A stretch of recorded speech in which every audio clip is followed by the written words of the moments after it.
So let's try some more examples together as we continue on with these, what some people call two-step equations, and the instructions say to solve each equation using the addition and multiplication property of equality. What that means is you're going to apply the idea that what you do to one side you do to the other. That's the critical rule here, and that you can multiply both sides of an equation by the same thing. You can also add something to both sides of the equation as long as you add the same thing. What gets left out of the conversation is subtraction and division, but you can use those too, because subtraction is adding the opposite sign and division is multiplying by the inverse. So really, as long as what you do to one side of the equation you do to the other, anything is fair game, okay? But they've just slowed it down and focused on just these two properties of equalities for now. We've been practicing an entire list of steps this whole time so that we're ready when the problems get harder. That list is not listed on this page, so pull a previous page of notes or video if you need that list, but I will demonstrate it on page as I think through it here, okay? So our goal, here we're starting at number 44, is to get our variable by itself. So in this case, z needs to be all by itself. That's how we'll know we're done solving. We're going to check to see if there's any parentheses, and there's no parentheses. We want to remove those using distribution or multiplying, or just noticing that it's highlighting a fact that something's negative. No parentheses this time. We want to combine any like terms, so we look on one side of the equation, and negative 4z plus 18 cannot be combined. They are not like terms, so that stays the same.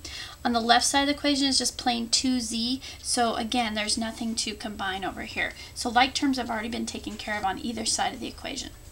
Then we need to pick a side for the variable, and we actually get to do this one this time because z is on both sides of the equation. It's completely your choice. It's you decide which side you want. You can go the right side, you can go to the left side. You can do it because you know, how do you decide? Well, some people like it always on the left. Some people move it to which side that will avoid having a negative, so meaning ending up with a positive number in front of that variable. Some people mix it up just to kind of keep life interesting. It really does not matter. It will turn out the same. In fact, as I do it one way, you might do the problem, take on the challenge of moving it to the other side, continue to follow the steps on your own, and then our answers should match, okay? So if they don't, we've made an error. Hopefully I haven't. I try to catch those as we do the video, so it needs to be the same no matter what side you start the variable on. I'm going to go ahead and pick a left side here because for me I like to avoid having negatives involved just because I know that tends to be what I drop when I go too fast or get nervous. So I'm going to move it to the left, which means I need to get rid of it on the right. I use the opposite operation that's in front of the variable. There's a negative in front of the variable or a minus, so I'm going to use the opposite, which is a plus. So I'm going to add 4z to both sides. And that gets me 2z plus 4z, 6z is equal to 18. So in this case, moving it over turned it back into a one-step equation. So we are going to, we've taken care of picking a side now. Now we're going to ask what's happening to z, and what's happening, there's just one thing, it's getting multiplied by 6. Or if you think of it in terms of a timeline, that would look like z times 6, and you'd read that left to right. Then we undo that process by going up the list. We reverse that order and change it to opposite operations, divide. Timeline, we go to from right to left and do everything opposite. So instead of times 6, it's divide by 6. For a lot of you, once you start getting into the habit, definitely you don't have to write these out for yourself. If you start being able to just look at a problem and your instinct when you looked at this was to divide both sides by 6, you're really starting to internalize this and you won't have to rehearse the steps every time. The steps are for when you blank on a test or just as you're getting started and refreshing how to do this, okay? If you've got a way that's working for you and you never really wondered which way, how to start solving an equation, you were trained and it stuck the first time, you don't have to convert and do all these steps. These are for those of us that need the refresher, need to understand why, need to be confident and get consistent right answers here. Okay, so we're going to divide both sides by 6. Z is equal to 18 divided by 6 is 3. Now we check that. in our original equation. So 2 times z is equal to negative 4 times z plus 18. Notice I just leave some workspace for my z's and copy exactly the original equation as I see it. So it's 2 times whatever z is going to be equal to negative 4 times whatever z is going to be plus 18. Then I take the answer that I found and put it in there to check, putting a little question mark for me to remind myself what it is I'm doing. I get 6. Does that equal negative 4 times 3 plus 18? Negative 4 times 3 is negative 12. Plus a positive 18, negative plus a positive. I'm going to subtract. I get 6. I keep the bigger sign, which is positive. So yes, indeed, 6 plus 6 equals 6. This is a true statement. I've checked my answer. I'm ready to write my final in set notation there, the little braces.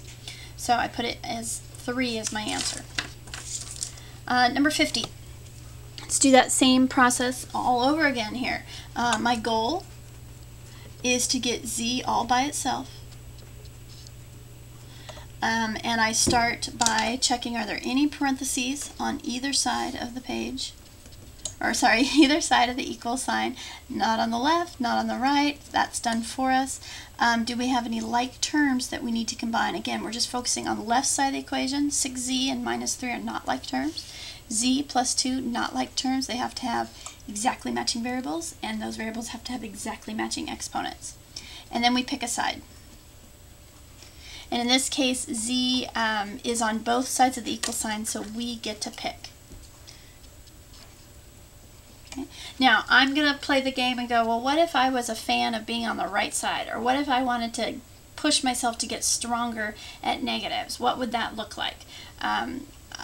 You could just subtract 6z from both sides, all right? And then your answer should turn out to be the same. I think I will go ahead and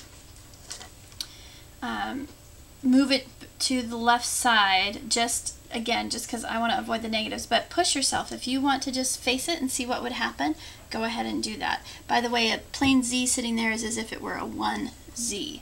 So I'm going to pick a side, and I do that using the opposite operation of what's in front of the z. There's nothing in front here, so I do a plus, and I do the opposite of that. So I'm going to subtract 1z from both sides. So I had 6, I'm going to take away one of them, that leaves me with 5z. And then minus 3 is equal to 2. It goes away on the right side because that was our intent. We set it up so that it would be moved away by doing the opposite of what we see happening. And now we ask ourselves, so pick a side is done. Now we ask ourselves what's happening to the variable z. And two things are happening here. If you plugged a number in for z, ignore the other side of the equation for now.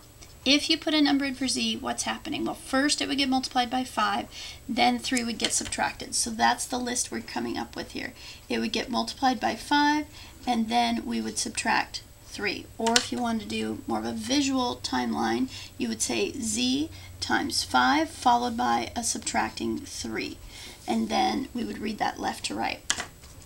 Now we go back and reverse the order of those lists and do opposite operations. So we go up the list, step 2 will become step 1, step 1 will be follow that as step 2. Subtract becomes add, multiply becomes divide.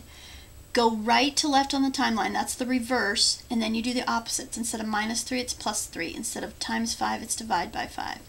And then you do what your list says. The timeline, as we go right to left, says we need to do the add 3 first. So does our verbal list. I'm not saying you have to do both of these, and maybe you can do all this part in your head, convincing yourself what you need to get rid of first, the 5 or the 3.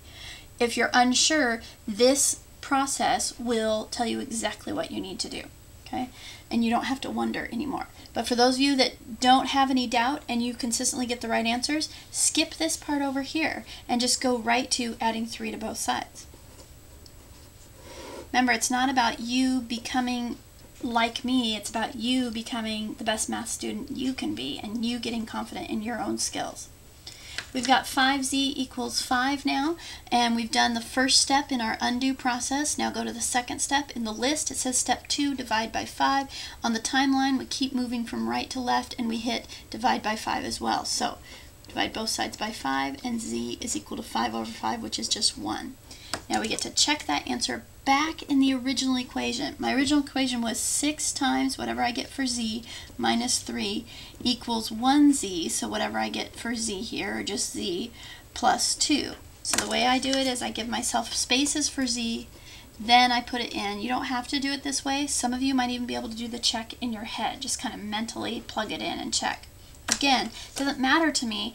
This is just a skill. I'm just showing you everything, every way possible that I can think of on paper, and then you take what works for you and makes sense for you, and you get strong in that. Okay, so 6 times 1 is 6, minus 3, does that equal 1 plus 2, which is 3? 6 minus 3 equals 3. So yes, we've got a true statement here. My answer does check. I'm ready to take that answer of 1 and show it off to the world in my set notation. I'm noting the set of answers here that works. There's just one solution. Okay, now you get to try here, your choice, 48 or 54. Either one is fine, and you can practice, kind of experiment with moving it around to the different side, try it on the right side, try what happens if you get a negative, and then move on. In fact, if you would like, when we come to the notes, when we come to class, say, hey, could you do number 44 or number 50 again, but do it so that you get a negative in front of the variable? Can you show me what that would look like? I'd love to do that, okay? So here we go. Hit pause, and then we'll come back for the answers for the try problems.